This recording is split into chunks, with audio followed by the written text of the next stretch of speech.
जिस नबी के चचा के खून को होद की फजाओं में उड़ाया गया हो, जिस नबी के चचा की लाश पर 40 घोड़ों को दौड़ाया गया हो, ऐसे नबी के ऊपर हम दरूद क्यों न पढ़े, ऐसे नबी को हम सलाम क्यों न भेजें और ऐसे नबी को आई लव मोहम्मद क्यों न कहें।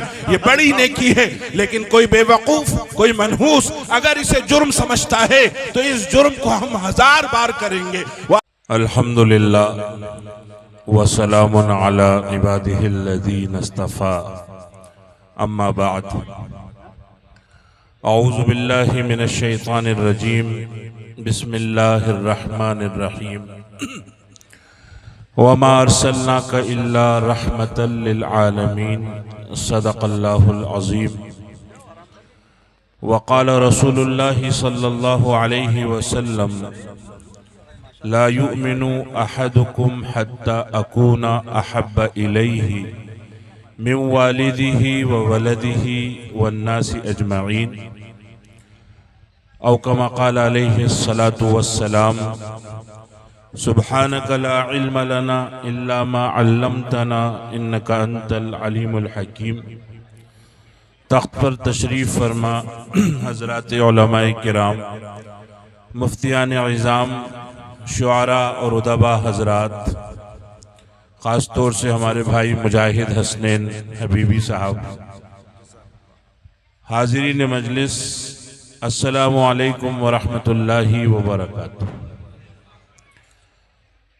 जैसा कि मुजाहिद भाई ने इशारा भी किया, इंशाअल्लाह बहुत लंबी बात नहीं होगी, क्योंकि बहुत देर से आप हजरात नातों से महजूज हो रहे हैं। और जब मुजाहिद भाई ने ये कहा कि एक लागर ऊँट की रफ्तार बन सकती है नात, तो इनका ये जुमला मुझे उस दियार में ले गया और थोड़ी देर के लिए मैं गुमसुम हो गया और बनी साद के खंडरात में पहुंच गया, जहां मैं तकरीबन 20 साल पहले गया था। मक्का मुकर्रमा से 100 किलोमीटर ताइफ है और ताइफ से 80 किलोमीटर बनी साद का वो कबीला और उस कबीले की बस्ती है जहां हमारे आका मोहम्मद मुस्तफ़ा अहमद मुश्तबा सल्लल्लाहु अलैहि वसल्लम ने अपना बचपन गुजारा। अरब के अंदर ये दस्तूर था कि गाँव और देहात की औरतें शहरी इलाकों में आती थीं और वहाँ से दूध पीते बच्चों को अपने इलाके में ले जाती थीं, उन्हें वहाँ दूध पिलाती, वो गाँव की ग़िज़ाएं खाते, टीलों पे जाते, घरोंदे बनाते, बना के मिटाते, तो एक जफाकश जिंदगी जीना सीखते और एक अरसे के बाद वो लाकर वापस उनके घरों में, शहरों में छोड़ देती और इसके बदले में वो अपनी तनख्वाह और पैसा वगैरह लिया करती थी। अभी जो दाई हलीमा का जिक्र ये बच्चा कर रहा था, नात के खूबसूरत बंदों और शेरों में, वो दाई हलीमा भी वही औरत थी जिनका काम ही ये था कि वो छोटे बच्चों को दूध पिलाती थी और उनकी तरबियत करती थी। उन्होंने अपना वाक़या बयान किया कि मैं अपनी हमजोलियों और सहेलियों के साथ, अपने कबीले की औरतों के साथ अपने इलाके से निकली और हमारा मकसूद और हमारी मंजिल मक्का मुकर्रमा था। मैं अपने कबीले और ख़ानदान की सबसे कमज़ोर, लागर, बीमार और गरीब औरत थी और मेरी सवारी भी बहुत ही अड़ियल, मरियल, लागर और कमज़ोर किस्म की थी। जब हम रवाना हुए तो मेरी सवारी ज़मीन पर बैठ जाती, अड़ जाती, कोई उसे धकाता, कोई उसे खींचता। मेरी सहेलियां मुझे लानत मलामत करती कि हलीमा तो कैसी सवारी पर आई है, अगर ऐसे ही हम आहिस्ता आहिस्ता चले तो मक्का पहुंचने में हमें बहुत ताख़ीर हो जाएगी और दूसरे इलाके की औरतें आएंगी और बच्चों को लेके चली जाएंगी और हमारे हाथ कुछ लगने वाला नहीं। और मैं उनसे कहती कि मुझ पे तरस खाओ, मुझ पे रहम करो, मैं गरीब औरत हूँ, लागर औरत हूँ। ऐसे किसी न किसी तरीके से हम मक्का मुकर्रमा पहुँचे, उठे, गिरे, पड़े, उठे, चले गए। राह में तेरी यूं सितम सहे चले गए। मक्का मुकर्रमा जब पहुँचे, औरतें भाग भाग के मुख्तलिफ घरों में गईं और अपनी पसंद के बच्चे उठा लाई, मामला तय कर लिया। लेकिन जब कोई औरत, कोई आया, कोई दाई हमारे आका मोहम्मद मुस्तफ़ा के घर जाती, आप छोटे से दूध पीते बच्चे थे, वो गोद में आपको उठाती और ये कहती कि माशाअल्लाह कैसा खूबसूरत बच्चा है, चेहरा जैसे चांद का टुकड़ा है, आंखों में जहानत और फतानत है, अब ज़रा इसके अब्बा को बुलाओ ताकि हम अब्बा से पूछें 2 साल 4 साल हम घर में इसे रखेंगे तो हमें क्या मिलेगा, हम इसकी तरबियत और परवरिश करेंगे तो हमारे हिस्से में क्या आएगा, हम अपना लहू दूध की शक्ल में इसे पिलाएंगे तो हमें क्या तनख्वाह मिलेगी। ये बात करती कि इसके अब्बा को बुलाओ। तो आमना जो एक बेवा माँ थी, वो रोहा से लहजे में कहती कि इसके अब्बा का तो इंतकाल हो गया, हाँ दादा को बुलाते हैं। अब्दुल मुत्तलिब वो भी खांसते हुए बड़े मियाँ आ जाते तो वो औरत सोचती कि हमें यहाँ से कुछ मिलने वाला नहीं है, एक बेवा औरत, एक बड़े मियाँ हमें क्या देंगे। तो उज़ुर करती, बहाना करती, मैं शाम को आती हूँ और बताती हूँ, कल आती हूँ और बताती हूँ, और जो जाती तो वापस नहीं आती। इसी तरीके से जब हलीमा जो कमज़ोर थी, लागर थी, जब किसी के घर में जाती और बातचीत करती तो घर वाले कहते पहले तू अपना तो पेट पाल ले, पहले तू अपने सगी औलाद को तो दूध पिला ले, फिर हमारे बच्चे की जिम्मेदारी लेना। इस तरीके से मेरे आका को यतीम होने की वजह से किसी ने लिया नहीं और हलीमा को गरीब और कमज़ोर होने की वजह से किसी ने अपना बच्चा दिया नहीं। वापसी का दिन आ गया, सारा काफिला वापसी की तैयारी करने लगा।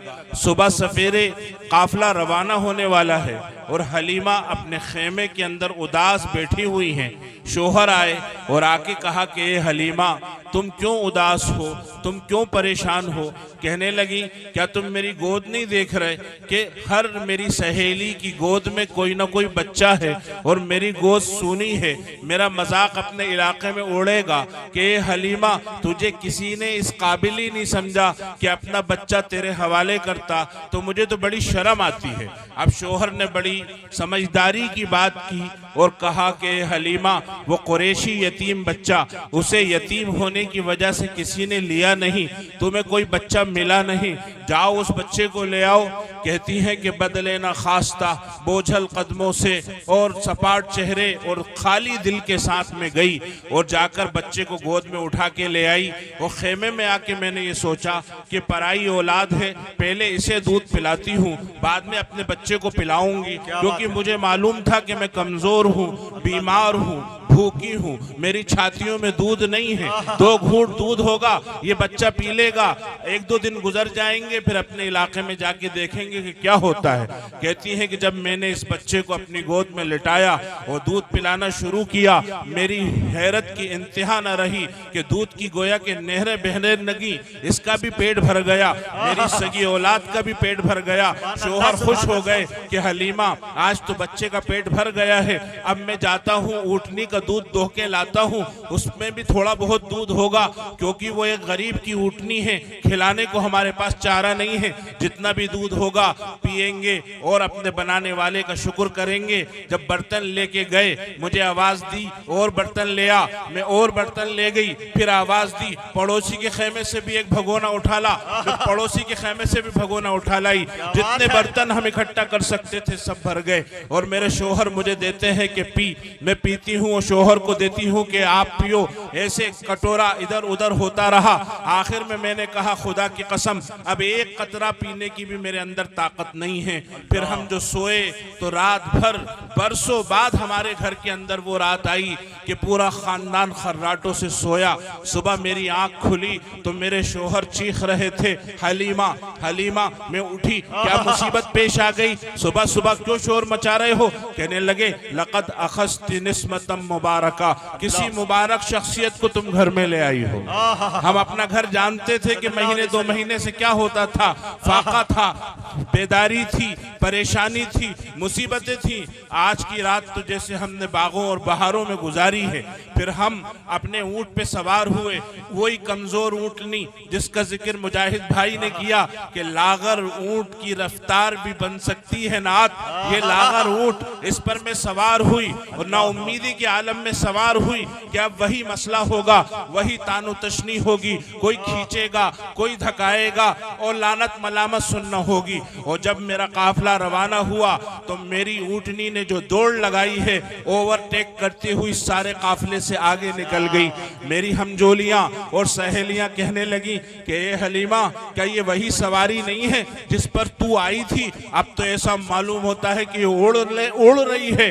तो मैं बड़े चटकारे ले लेके कहती इन्नहा लहिया व इन्ना लिराकिबिहा लशान, कि हाँ सवारी तो वही है लेकिन सवार निराला है। जब अपने इलाके में पहुंचे तो चरागाहों में लोग हमसे आके मिले और कहने लगे कि हलीमा क्यों आ गई हो, तुम वहीं पे रह जाती, एक काफिले वालों वहीं पे ठहर जाते। बनी साद के इलाके में तो कहत पड़ा हुआ है, हम भी भूखे मर रहे हैं, हमारे चौपाए भी भूखे हैं। तो जैसे तैसे हम अपने घरों में पहुंच गए और हमारे इलाके के चरवाहे जब जानवरों को लेके चरागाहों पे जाते और शाम को वापस आते तो उनके पेट दबे हुए होते और थन सूखे हुए होते। और जब मेरा चरवाहा जानवरों को लेके आता तो पेट उसका भरा होता और थन दूध से लबालब होते। यहाँ तक कि मेरे इलाके में ये बात मशहूर हो गई कि जब मवेशियों के मालिक चरवाहों को रवाना करते, कोने में जाके दुबदुबाते, किसी गोशे में जाके फुसफुसाते कि देखो वहां चराना जहां हलीमा का चरवाहा चराता है। और उन्हें ये खबर न थी कि ये बरकत चरागाहों की नहीं, ये कमाल चरवाहों का नहीं, ये बरकत उस बच्चे की है जो मेरे आंगन में खेल रहा है। अब हम क्यों ना कहें कि आई लव मोहम्मद।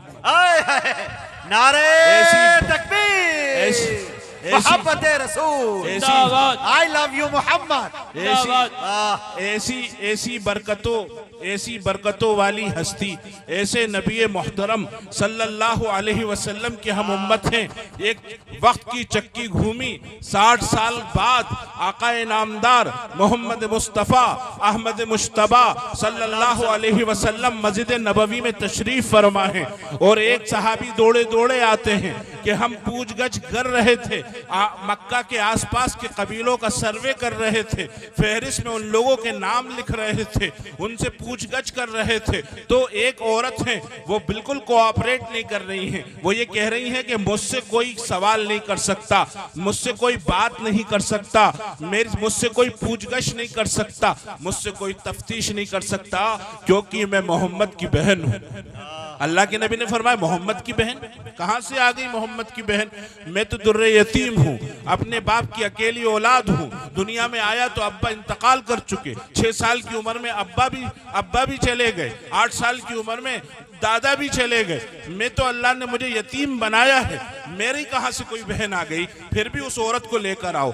जब वो आ गई तो आका ने फरमाया कि क्या तुम मेरी बहन हो? तुम ये कैसे दावा कर सकती हो? ओहो, आप मुझे भूल गए, मैं हलीमा की बेटी हूँ, मैं आपकी वो आपा जान हूँ जिसने अपनी गोद में आपको सुलाया है, लोरियां सुनाई हैं, रब्बना अब्क़िलना मुहम्मदा हत्ता अराहु गुलामन याफ़िआ सुम्मा अराहु सय्यदन मुसव्विदा व उबइदु अन्हु आदीहि वल हसदा। कि अल्लाह मेरे इस नन्हे मुन्ने भाई मोहम्मद की जिंदगी में बरकत अता फरमा। मैं ये चाहती हूँ कि ये नौजवान लड़का बने और उसके बाद ये जवान हो के ताकतवर बने और उसके बाद ये खुद कौमों का सरदार बने और ये सरदार गर बने। ये जिसकी तरफ इशारा कर दे वो भी सरदार बन जाए, जैसे अबू बकर बने, जैसे उमर बने, जैसे उस्मान बने, जैसे अली बने, जैसे सियाफाम हजरत बिलाल बने, जैसे रूम से आए हुए हजरत सुहेब रूमी बने। कहा सरदार बने और सरदार गर बने। और मैं इसकी नजरें उतारती हूँ और इसके दुश्मनों को इससे दफा करती हूँ। आपने कहा अच्छा तुम वो हो मेरी आपाजान? आपने अपने तन की, आपने फरमाया कि अच्छा ये बताओ तुम्हारे पास कोई सबूत है कि तुम वही हो? कहा हाँ, एक मर्तबा मैं जंगल की सैर पे आपको लेके गई, आप मेरी पिड्डी पर सवार थे, शाम हो चली, दिन ढल चला और जानवरों की आवाजें आने लगी तो मुझे डर हुआ, तो मैं पलटने लगी। आपने कहा नहीं, मुझे तो और सैर करना है। और जब मैंने आपकी बात ना मानी तो आपने मेरे कंधे पे काट लिया, और ऐसा जोर का काटा कि निशान आज तक मेरे मोंडे और कंधे पे मौजूद है। ये आप कहें तो दिखा दूं? आपने कहा नहीं, इनका नाम है हुजाफा। लेकिन अल्लाह के नबी ने फरमाया, हा हुना या शीमा, ए शीमा, ए निशान वाली बहन, यहां आकर बैठ जाओ। चादर बिछा दी, बिठा लिया। अब आपने बातचीत शुरू करी। आप मुल्क के हिजाज के सियासी सरबराह हैं, आप हजारों मोमिनों के दिलों का नूर हैं, आप हजारों मुसलमानों की आंखों की ठंडक हैं, आप खालिको मखलूक के महबूब हैं, और आप एक गांव की देहाती औरत को अपने पहलू में बिठा के कहते हैं, ए निशान वाली बहन, यहाँ आके बैठ जा। उसके लिए अपनी तन की चादर उतारी और बिठाया, और फिर आप उससे सवाल कर रहे हैं, अच्छा बनी साद का वो टीला कैसा, क्या हुआ, और वो बड़ी वाली बकरी का क्या हुआ, और छोटी वाली बकरी का क्या हुआ, और ऊंट का क्या हुआ, और उन जंगलों का क्या हुआ जहां हम सैर करते थे, और दरमियान में आप जो है अपनी बात भी कहते जाते, अल्लाह एक है, मैं अल्लाह का रसूल हूँ, अरे मैं सरदार नहीं हूँ, अरे मैं बादशाह नहीं हूँ, मैं अल्लाह का रसूल हूँ, मैं अल्लाह का महबूब हूँ। बातों ही बातों में उन्होंने हाथ बढ़ाया और मुसलमान हो गए। अल्लाह अकबर। अल्लाह के नबी ने फरमाया, ए निशान वाली बहन, ए शीमा, अगर तुम यहाँ रुकना चाहो तो ये तुम्हारा घर है, और अगर जाना चाहो तो तुम जा सकती हो, मैं तुम्हें जबरदस्ती नहीं रोकूंगा। अगर रोक लिया तो ये अफवाह फैलेगी कि बगैर हक के मैंने बनी साद की एक औरत को रोक लिया। कहती है कि देखिए, मैं तो आपके कदमों में अपनी जान देना चाहती हूँ, लेकिन बनी साद सारे के सारे ना अल्लाह को जानते हैं ना रसूल को जानते हैं, इसलिए मेरा जी चाहता है कि मैं जाऊं और उनको दीन का पैगाम सुनाऊं। आपने फरमाया सहाबा से, ए मेरे सहाबा, क्या मेरी बहन के लिए हदिये भी नहीं लाओगी? इतनी भी तौफीक नहीं हो रही। सब भागे भागे गए, जिसके घर में जो था वो लाया। हजरत शीमा का ऊंट लद गया, उस पे बैठने की जगह ना बची। आपने फरमाया, मेरे पैसे लेकर जाओ और मदीना की चरागाहों में जो सबसे अच्छा ऊंट हो वो ऊंट लेकर आओ। ऊंट लाया गया, अल्लाह के नबी साथ साथ चले और आपने फरमाया, इस पे सवार हो जाओ। वो दाएं बाएं देखने लगी कि यहाँ तो मर्दों का हुजूम है, मैं कैसे ऊपर चढ़ूं, कैसे सवार हूं, एक उलझन सी है। अल्लाह के नबी, नबियों के सरदार जमीन पर बैठ गए और अपना घुटना खड़ा कर दिया और फरमाया, यहाँ पे पैर रखो और ऊपर चढ़ो। वो ठिठक गई, तजब्जुब और तरद्दुद का शिकार हो गई। आपने फरमाया, हाँ मैं नबियों का सरदार हूँ, अल्लाह का रसूल हूँ, लेकिन मैं तेरा भाई भी हूँ। आपने इसरार किया। हजरत शीमा ने आपके रुकबे पे पैर रखा और ऊपर बैठी। आपने लगाम पकड़ी, 3 मील तक छोड़कर आए। जब पलट कर आए तो आपकी आंखों में बहन की मोहब्बत के आंसू थे। ये दूर शरीक बहन है जिसको अल्लाह के नबी ऐसे निभा रहे हैं। जब अपने इलाके में पहुंची, औरतें आ गईं कि तुम कहती थी कि तुम मोहम्मद की बहन हो और तुम्हारा भाई सरदार है, तुम्हारा भाई बादशाह है। कहने लगी, नहीं नहीं, वो तो अल्लाह के नबी हैं, उन्होंने मेरे साथ इतना अच्छा सलूक किया, उन्होंने मुझे हदिये दिए, उन्होंने मुझे ऊंट दिया, ऐसा अखलाक का किस्सा सुनाया। ऊंट पे से उतरने से पहले 60 औरतें मुसलमान हो गईं और 2 साल के अंदर पूरे बनी साद मुसलमान हो गए। 80 घरानों को लेकर अल्लाह के नबी की खिदमत में। अब हम क्यों ना कहें, आई लव मोहम्मद। क्या बात है भाई, वाह, ये मेरे आका का किरदार है, ये मेरे आका का अखलाक है, ये मेरे नबी सल्लल्लाहु अलैहि वसल्लम, जिस नबी सल्लल्लाहु अलैहि वसल्लम ने हमारे लिए कुर्बानियां दी हों, वो चेहरा, जिस चेहरे को देखा हस्सान इब्न साबित रदी अल्लाह अन्हु ने तो चीख पड़े, अहसन मिनका लम तरक़त्तु आइनी व अजमल मिनका लम तलिद निसाउ खुलिक़त लबुस्ता मुबर्रअम मिन कुल्ली ऐबिन कअन्नका क़द खुलिक़्ता कमा तशाउ। आपसे ज्यादा हसीन चेहरे वाला मेरी आंखों ने कोई देखा नहीं, आपसे ज्यादा प्यारा दुनिया की माओं में से किसी माँ का बच्चा हुआ नहीं। आप तो ऐसे ऐबों से पाक होकर पैदा हुए हैं जिसे अल्लाह ने उससे पूछकर उसे पैदा किया हो। मेरे महबूब कैसा बनाऊं, जैसा आपने कहा अल्लाह ने वैसा बना दिया। जाबिर इब्न अब्दुल्ला खाना खा के शाम को घर से निकले तो देखा 14वीं रात का चांद अपनी आबो ताब के साथ चमक रहा है, दमक रहा है। कहने लगे सुभान अल्लाह, मा अहसनल मंजर, कैसा खूबसूरत मंजर है, कैसा चांद है, अल्लाह इसका खालिक है, अल्लाह इसका मालिक है। कहते उसी घाटी पे से अल्लाह के नबी तशरीफ ले आए। आपके चेहरे अनवर पर जो मेरी निगाह पड़ी तो अटक गई। कभी मैं आपका चेहरे अनवर देखूं, कभी चांद देखूं, कभी चेहरा देखूं, कभी चांद देखूं, कभी चेहरा, कभी चांद। आखिर में दिल थामा, ठंडी आह भरी और कहा, ए जाबिर क्या देखता है? अल्लाह के नबी का चेहरा चांद से भी ज्यादा हसीन और खूबसूरत। कल 14वीं की रात थी, शब्बर रहा चर्चा तेरा, किसी ने कहा ये चांद है, किसी ने कहा चेहरा तेरा। हजरत आयशा रज़ी अल्लाह अन्हा फरमाती हैं, यूसुफ को देखने वाली हुस्न परस्त औरतों ने जब यूसुफ को देखा तो अपनी उंगलियां काटी थी। खुदा की कसम, अगर वो मेरे सरताज मोहम्मद मुस्तफ़ा को देख लेती अपने दिल काट लेती। बेशक हक है। और इस चेहरे पे इब्ने क़ैमिया ने हरबा फेंक के मारा, गंडासा घूमता हुआ आया ओहद के मैदान में और अल्लाह के नबी के चेहरे पे यहाँ पे लगा। खोद की कड़ियां आपके रुखसारों में धंस गई, हड्डी में उतर गई, निकालने वाले के दांत टूट गए। अब्दुल्ला इब्ने शहाब ने पत्थर मारा तो सर फट गया, आप पीछे हटे तो गिर गए, बेहोश हो गए, अफवाह उड़ गई, इन्ना मुहम्मदन क़द क़ुतिल, कि मोहम्मद सल्लल्लाहु अलैहि वसल्लम शहीद हो गए। ये खबर उड़ते उड़ते पहाड़ पर खेमे में हजरत फातिमा रज़ी अल्लाह अन्हा के कानों में पड़ी, तड़प गई, खेमे से निकली, पहाड़ से उतरी, भीबिल को चीरती हुई, तलवारों और नेजों के साए से होती हुई अपने अब्बा को जाके देखा, मुझको अंबर से ज्यादा पाकीज़ा लहू बह रहा है।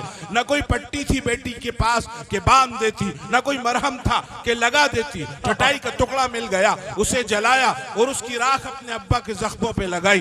थोड़ी देर के बाद अल्लाह के नबी को होश आता है, पलकें कांप रही हैं, होंठ थर्रा रहे हैं, लोग चीख रहे हैं, अद्दुआ अलैहिम या रसूल अल्लाह, ए अल्लाह के नबी बद्दुआ फरमा दीजिए। ऐसे वक्त में भी ये शान करीमी, ऐसे वक्त में भी ये रहमतुल लिल आलमीन फरमाते हैं, अल्लाहुम्मा हदी कौमी फइन्नहुम ला यअलमून, ए अल्लाह मेरी कौम को हिदायत दे दे, ये नादान है, ये नासमझ है। अब हम क्यों ना कहें कि आई लव मोहम्मद।